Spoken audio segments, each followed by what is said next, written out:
Hey guys, this is Survival Study 1, and I'm doing a review of my Benchmade nimravus 140 model knife. It's a very well built knife in a very nice sheath. As you can see, I have it in the sheath right now. I have on the front attached is my pouch here. This is just a regular magazine pouch that will fit a double stack magazine. I keep my Leatherman core in there when I'm out. It allows me to have my multi-tool and my primary bushcrafting knife right there, very easy to get to. Take the core out. This fits very well on here. It's attached via the MOLLE webbing. There are 2 rows on the front and there's 3 sections on the back. It allows for different mounting options.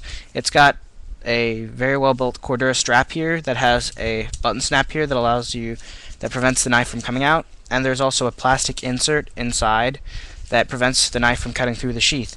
There are several different mounting options. Like I said, on the back here you have 3 rows of MOLLE webbing that you can run a tack tie or an Alice clip through to attach to your MOLLE gear, or the webbing gear or your belt. Here you also have a snap here that allows you to velcro this to your belt. Very like a standard size belt, not a tactical riggers belt possibly, but not like a very big built up Alice belt. Also you have this drop leg style attachment. It's got a rounded oval shape metal clip here at the top that I have this section of drop leg strap attached to. This is not the piece that will come with it. The standard one would be in black, but it didn't come, as I said, because in the last video, this knife I bought at a pawn shop for $40, and it's a knife that the original owner was in the military with, and it's been to Iraq. There's some like fine sand still inside of the holes here, and it seems to have served him well, and I'll go into the kind of the wear a little bit more later. But like I said, that's a drop leg attachment, and then you just use the paracord down here at the bottom that goes through these 2 grommets to tie it to your leg to prevent it from flopping around too much. Let me pull the knife out here. It's got a 4.5 inch blade with serrations on here that I think are about 1 inch. It's got a very thick spine that comes kind of down a little bit and then gets a little bit thicker again. The coating has started to wear a little bit here as well as here, and the handles have got a little bit of damage on them. The handle scales are made out of aluminum and seem to hold up very well. They're very comfortable and they hold very well in your hand with this texture that prevents it from slipping. It's got the finger groove cut out here as well as another notch here that prevents you from riding up, and it feels very comfortable, especially with the jimping in your hand. Not too obtrusive, not too retentive either. It allows it for a good amount of play.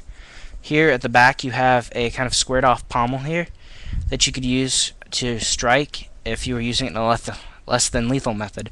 It's made out of 154 cm steel, if you can see that, which is, I believe, a stainless. I'm not totally sure, but it holds up very well. The edge is stays very sharp for a long time. There's only just a little nick in the blade that needs to be resharpened or reprofiled a little bit. That's really the only damage that I've done to the actual edge.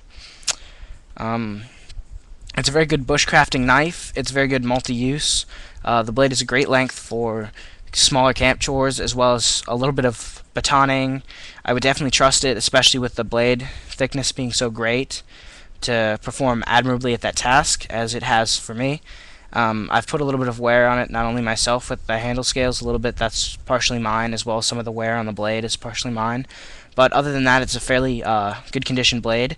I would definitely purchase this as I would maybe a Rat 3 or even a Rat 4, which is a more comparable size. It might be a slightly more expensive, but I really like the Benchmade, as it is not as much of a chubby kind of blade. It's not so far as tall at this dimension here, so it provides like a slimmer profile, so it rides a little bit lower, as well as Benchmade, I know for sure, insures all their knives with a lifetime warranty. I think Randall Adventure Training now does, which I think is SE Knives now. But yeah, it's about 180 to 190 new. Like I said, I got mine for 40 at a local pawn shop. I could not believe the deal I got on it. It also has the option for a plastic molded sheath that I think is another $30 or $40. I'm not totally sure on that. but it kind of allows for that little more form-fitting option if that's sort of your style. It comes in Tanto or drop point, as well as partially serrated and non-serrated. And the Tanto is actually the model 151 nimravus. But it's a great knife. The Benchmade logo looks very good on there. It's got 140 under it. On the other side, it's got the blade steel. And I would definitely suggest this knife to anybody who's just looking for a good multi-use knife, a tactical knife even. And I love it to death. I've used it a lot lately. Thanks for watching. Survivalist31 out.